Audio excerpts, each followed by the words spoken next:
As we head into tomorrow, if you have some travel plans across the region, we're going to be dry and milder at 59 degrees. And in fact, across the country, it doesn't look like any big weather troubles for any of your travel plans. By Thanksgiving Day, though, it looks like some steady showers across the region. I'm not talking anything severe, but it's going to be a wet Thanksgiving Day, and that keeps us cooler at 49.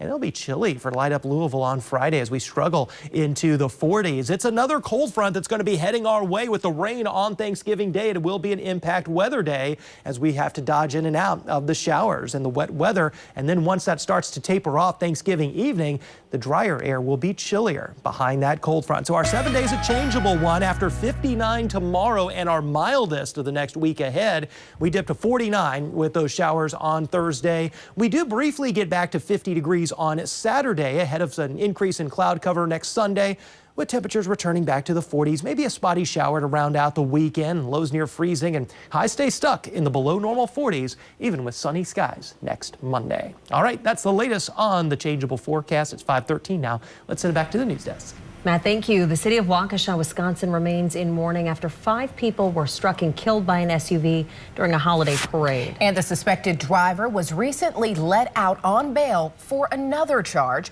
Elise Preston has the latest. 39-year-old Daryl Brooks is scheduled to go before judge today. He's facing 5 counts of intentional homicide as the suspected driver of the SUV that plowed into a Christmas parade Sunday. We got about 10 to 15 people down in the street. We also got multiple critical cases. Last night, the community of Waukesha, Wisconsin, gathered to remember the victims. This vigil is a small first step in healing for our community. 5 people were killed. 4 were part of a performance group known as the Dancing Grannies. At least 48 others were injured, including several children who remain hospitalized in critical condition. I remember the sounds of an engine revving, as if the motorist was like flooring it. Police say Brooks had been involved in a domestic incident just minutes before he intentionally drove into the parade. We actually had a squad and barricades up, and he drove right through the barricades and the officers. Investigators say Brooks has a criminal record that dates back to 1999 and includes 3 felony gun charges from 2020. Earlier this month, he was accused of running over his child's mother with his SUV. Elise Preston, CBS News. Police say there's no evidence Brooks knew anyone in the parade, and the Bucks held a moment of silence before their game last night against Orlando. Closing arguments continue today in the trial of 3 men charged with the murder of Ahmaud Arbery in Georgia. Greg McMichael, his son Travis, and a neighbor are accused of chasing after Arbery in their pickups as he was running, or jogging, I should say, through their neighborhood. Travis shot the 25-year-old. The defense argues Arbery was resisting a legal effort to detain him about some burglaries in the subdivision. Prosecutors say the men acted on assumptions. They made their decision to attack Ahmaud Arbery in their driveways because he was a black man running down the street. If this was a case about wanting to murder a black jogger, if this was really a case about that, Travis would not have reacted the way he reacted. The 3 suspects face up to life in prison if convicted. 5:15 is your time this morning. The House Select Committee investigating the January 6th insurrection has issued subpoenas to 5 more people. They include former President Trump's ally Roger Stone. The subpoena notes Stone spoke at rallies on the day before the attack and used members of a far-right group as personal security guards while he was in Washington. The panel also wants to hear from conspiracy theorist Alex Jones. He is accused of urging his listeners to go to Washington for the rally. No more turkey trots to Target. Coming up, why the retailer says it will now be closed every Thanksgiving. Matt? All right, we're talking about cold weather, maybe feeling a little more Christmas-like than the run-up to Thanksgiving with temperatures well into the 20s. There's even a few teens across the WLKY region, across the area. We'll talk about a brief milder trend tomorrow and then rain chances on Thanksgiving. It's going to be a changeable midweek and holiday forecast coming up when we come back.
Hey, welcome back. It is all yours for just $20 million.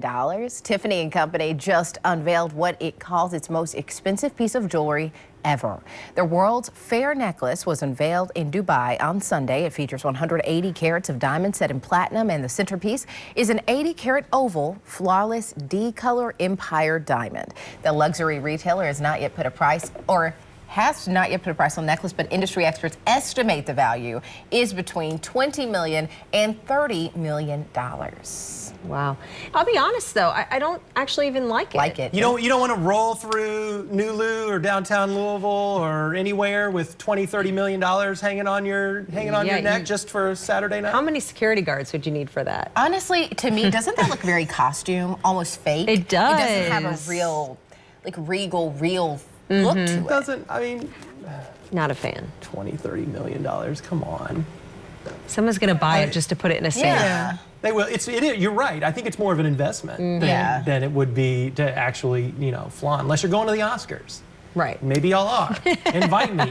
Come on. All right, guys, let's talk a little bit about the weather this morning because it's cold, 29 downtown and at Ali International. This is an outlier on the warm side. You see Shively 25, 22 Prospect and Middletown numbers dipping into the low 20s. There's even going to be a few upper teens, I think, in some of the coldest locations across the metro. We see 19 in Brandenburg, 20 in E-Town and Huntingburg on the colder side of things, but most in the lower end of the 20s to start this morning. And even though we'll be mostly sunny, it's going to be chilly today. Highs only near 46. It's a little improvement on yesterday, but not by much as we stayed stuck in the low 40s yesterday afternoon. Freezing conditions. In fact, there's even a few 20s in North Alabama this morning. But you see the mid 30s in Memphis and Atlanta. So it's a pretty good push of our season's coldest air so far. And it's going to take a little bit of time to lift on out of here. So today and tonight all look chilly. As we get into tomorrow, I think we'll see a little bit of a brief warming trend until our next front off the west coast of the United States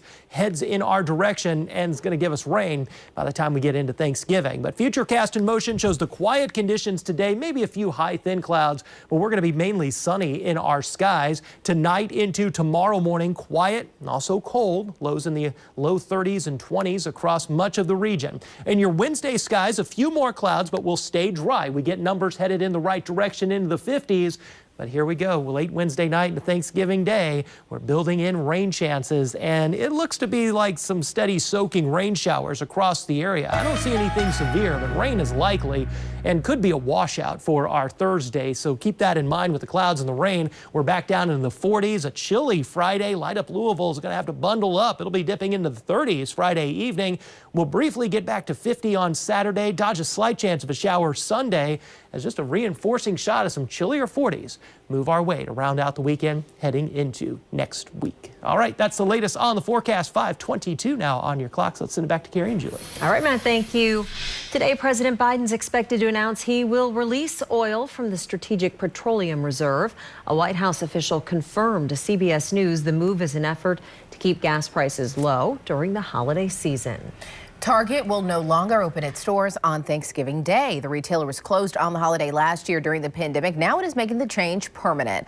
Many retailers limited crowds in stores last year by turning the usual weekend shopping blitz into an extended event with holiday sales beginning as early as October. Apparently it worked because U.S. holiday sales in November and December rose more than 8% from the previous year.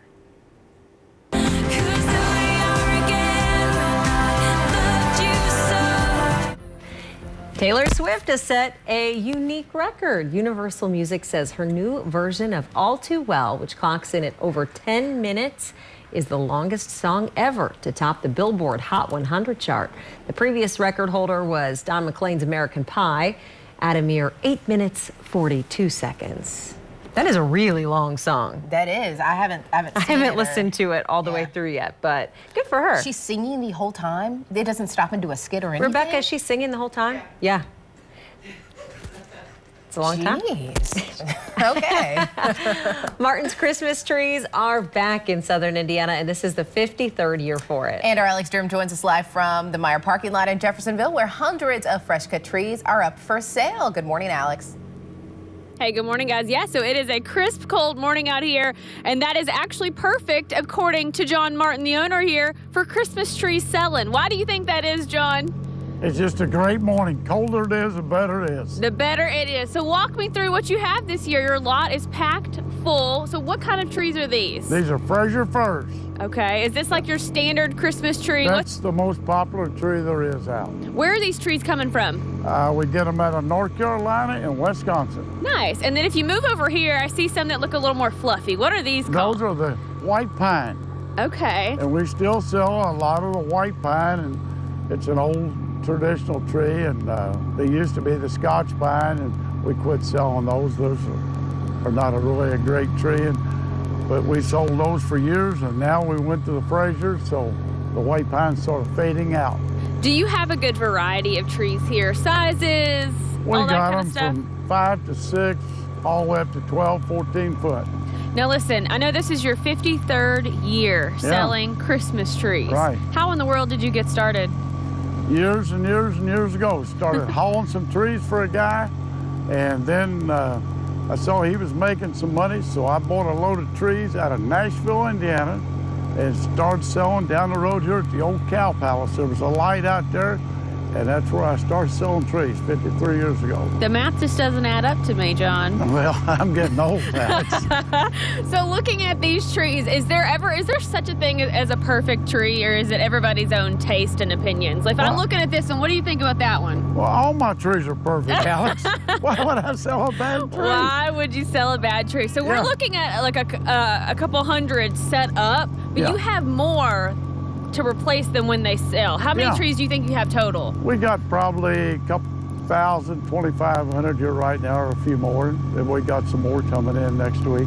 You encourage people to get their tree very quickly this year. Shop early. Why is that? There's a reason. Because last year we ran out of trees. There is a tremendous tree shortage, and I suggest to get out and get your tree. Yeah. He sold out at like December 12th it was? December 12th last year. December 12th. He sold out, and he said people were upset with him. So he's just telling everybody now, come on out here to Martin's Christmas Tree Lot. It's the Meyer parking lot off Allison Lane in Jeffersonville, and grab those trees early.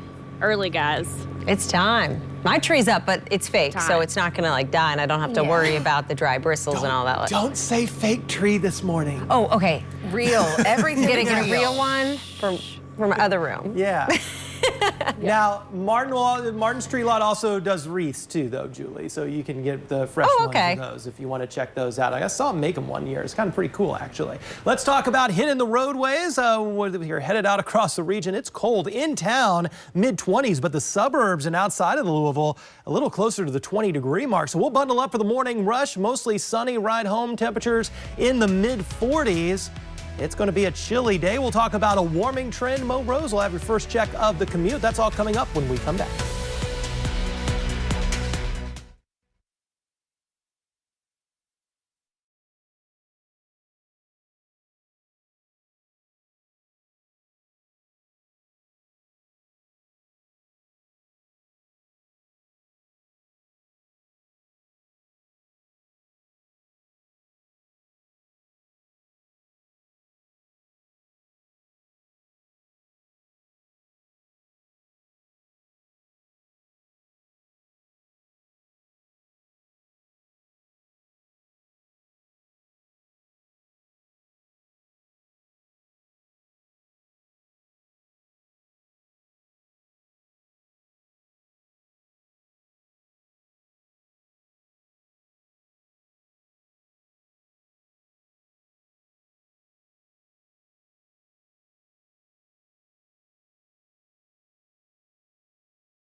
You're watching WLKY Morning News. Right now at 5:30, gathering with family and friends for the holidays, but concerns over rising COVID cases. The extra step you can take to stay safe and protect your loved ones. Plus, more options for high school graduates this morning. A new program that'll help every JCPS student go to college or land a good-paying job.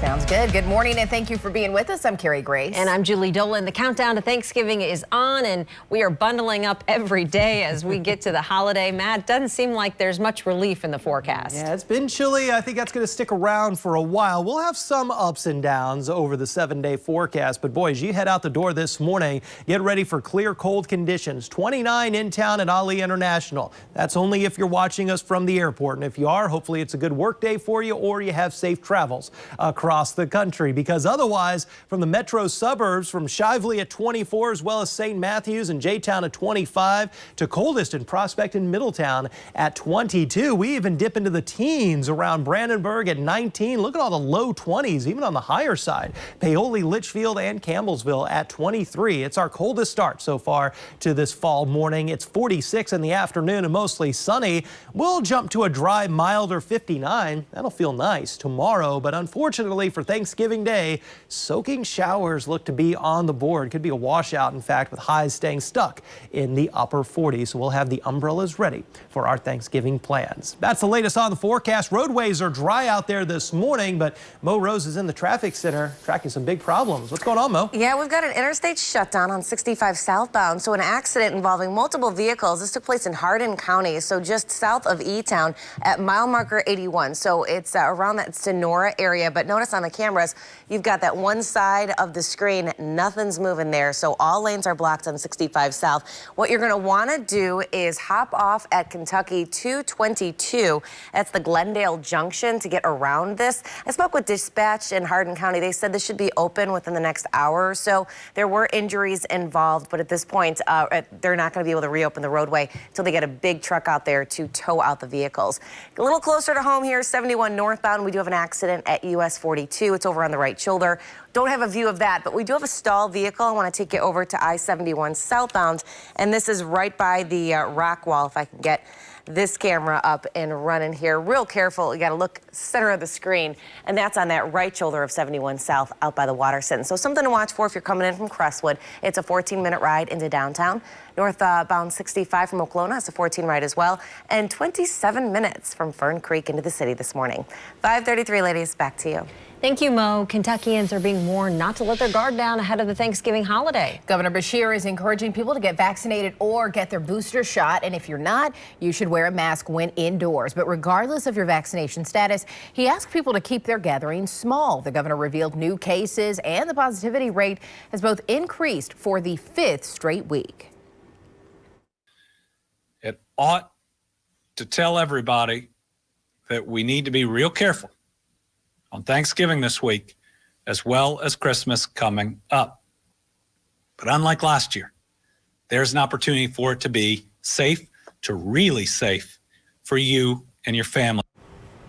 Over the weekend, 19,000 Kentuckians got their first COVID shot. More than 504,000 have received their booster. And as you get ready for Thanksgiving, fire officials warn it is the #1 day for house fires. Nearly 700 fires break out nationally on Thanksgiving in any given year. Experts advise families to check their smoke detectors. Simple situations can often cause devastating fires, like leaving pans unattended, letting cooking oil get too hot, or your clothing catching fire. First responders say it's important to know which things to avoid for your own safety. If a fire breaks out in your oven, don't open that oven door and introduce air to it. Just keep it closed and turn it off. Take that heat away. And it's the same thing with the stovetop. First off, keep combustibles away, but if something does ignite on that stovetop, having a lid to that pan close by to put a lid over top of it, and again, taking that heat away. If the fire gets out of control, first responders always advise getting your family out of the house first. A city plan to clear out a homeless encampment downtown will now happen today. A notice was posted Thursday near the 65 North off-ramp on East Liberty and Jefferson Streets. It was supposed to be cleared Monday, but it was delayed because of the weather. That property is owned by the Kentucky Transportation Cabinet. Outreach workers have been visiting the site to connect with people, connect them with services, and offer rides to shelters. Governor Beshear is launching a new program to help JCPS grads who don't know what they want to do after school. The governor kicked off the program Monday with more than a dozen leaders at PRP High School. Everybody Counts is what it's called. It works to secure one of three pathways: college enrollment, a job at one of four companies, or both. Ford, UPS, Kroger, and GE Appliances are all partnering up for the program. One student we talked to says she'll be looking into it. I come from a big family, like I said up there, and my dad is the only one who works. So this will help me a lot. The program will start this school year. While it is being launched in JCPS, it could expand to other districts across the state. Some retired teachers are coming to the rescue as JCPS faces a dire shortage of educators. The district has about 180 openings, and that does not include the need for substitutes. The principal at Mesique Middle School says the work teachers do now will make a big difference in the future.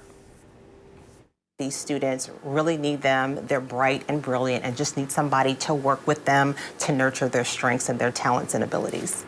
JCPS has hired 55 retired teachers since the start of the school year. Rallying around one of their own, House students at Eastern High School are supporting a classmate and his family during his battle with cancer. That story coming up next, but first, our Alex Sturm is talking Christmas trees this morning. Hey, good morning, everybody. That's right. We are talking about those white pines and those big old Fraser firs. We are live in Jeffersonville this morning at a Christmas tree lot. We'll tell you what's going on next. All right, lots of ups and downs in our temperatures, but for the most part, with the exception of tomorrow's milder weather, we're going to be below our average high of 54. We'll talk about an overall chilly go of it in the 7-day forecast, and one opportunity for rain that looks like it's going to come in just in time for the holiday. Much more on the changes ahead in your forecast when we come back.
right now.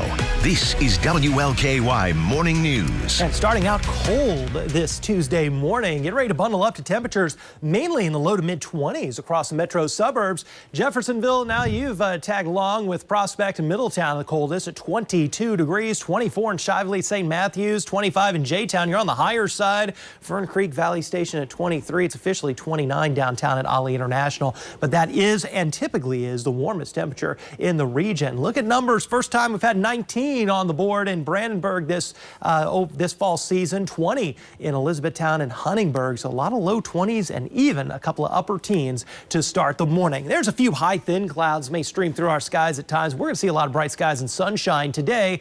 It just kind of keeps us chilly, though. We're not warming up too much. I think highs will hit 46 in the mid-afternoon, come down a degree by 5 o'clock, and we'll dip back into the 30s for a quiet but chilly night ahead. 37 by 10 o'clock, lows in town at 31. But just like tonight and this morning, we're looking at conditions that are going to be colder in the suburbs and our rural communities. We'll dip back into the 20s. Futurecast in motion shows the quiet conditions through the day. The clock changes, but really our skies don't. As we move into tonight and tomorrow, also quiet and again chilly. A few clouds start to stream through our skies tomorrow. We'll stay dry through your Wednesday. We'll start out with some sunshine. We'll end more on a partly sunny note, but all dry through your Wednesday afternoon. Late tomorrow night and into Thanksgiving Day, we're going to start to introduce and keep rain chances in our holiday forecast. It looks like a soaker for Thanksgiving Day. We're not talking about anything severe or thunderstorms or anything that's going to cause flooding concerns, but we're going to have to dodge the showers across the region on your Thursday.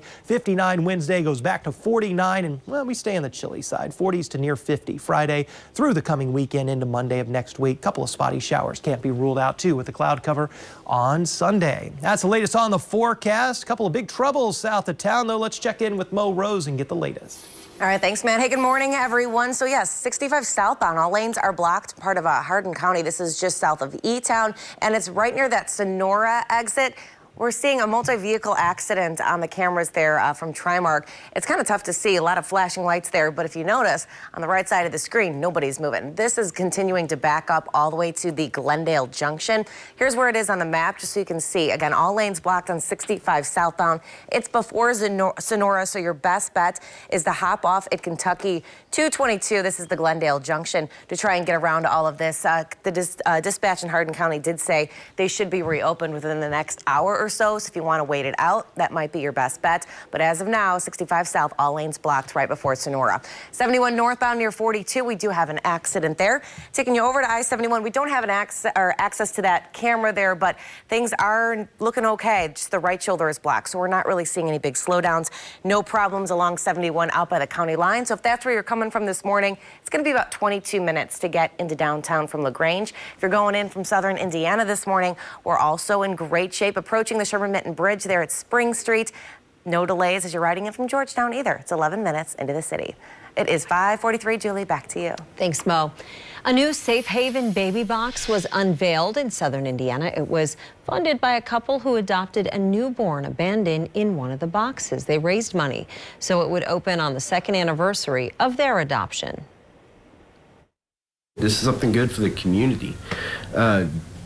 It's going to be a great asset to the community, and I think it's going to, I hope it's never used, but if it is used, it's paid for itself a million times over. The box is located at the Paoli Volunteer Fire Department. This is the 90th baby box in the nation and the 73rd in Indiana. Students at Eastern High School are rallying around a classmate who has cancer. It's a wonderful story. Last night they showed up at Eastern's basketball game for Blue and White Night and dedicated it to Bryson Dowdy. Students, staff, and families bought blue and white t-shirts with the words Bryson Strong to support the basketball player. They're also raising money for his medical bills. Bryson is battling stage 4 of a bone cancer called osteosarcoma. Really something to take seriously, so being able to raise money for someone to help them pay bills or even just to make them feel special going through this hard time is amazing. I hope it gives the impression that no matter your age, no matter if you're young, old, you can help out someone. I mean, just showing up, it'll help out. And the money raised for Bryson will go toward treatment, medical bills, and financial support for his family. Hundreds of fresh-cut Christmas trees have been set up at a lot in Jeffersonville. Our Alex Sturm is live from Martin's Christmas tree lot this morning, and she's showing us how to pick out the perfect tree. Hey, Alex.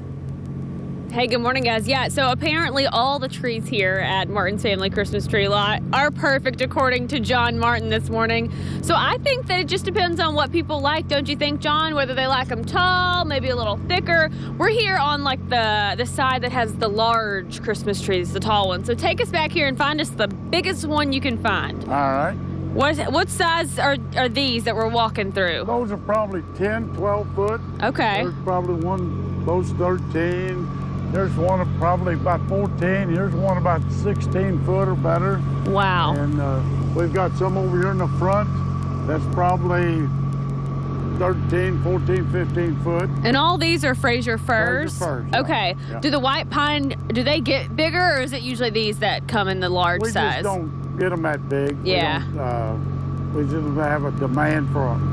If you're looking at these trees, point out some things. What are we looking for? I'm noticing that these are pretty sturdy, so it looks like ornaments. I could load it down with ornaments and decoration. They'll take real heavy ornaments. The white pine is real soft, but the Fraser fir's got the stiffer limbs. Yeah. And this guy does a tremendous job shearing them, and they're layered perfect. And I mean, it's probably the prettiest group of trees I've had all the way through in the 53 years. I mean, you always have some smaller ones are bad or the bigger ones bad, but these are probably the nicest group of trees I've ever had. That's good news. Listen, I got to ask you, what are the prices looking like this year? Because I know there's always a lot of talk about shortages and then price bumps. Well, there's a shortage of trees. There's going to be a shortage for the next couple of years. And the price hasn't doubled, hasn't tripled. We went up $5 to $10 on a tree.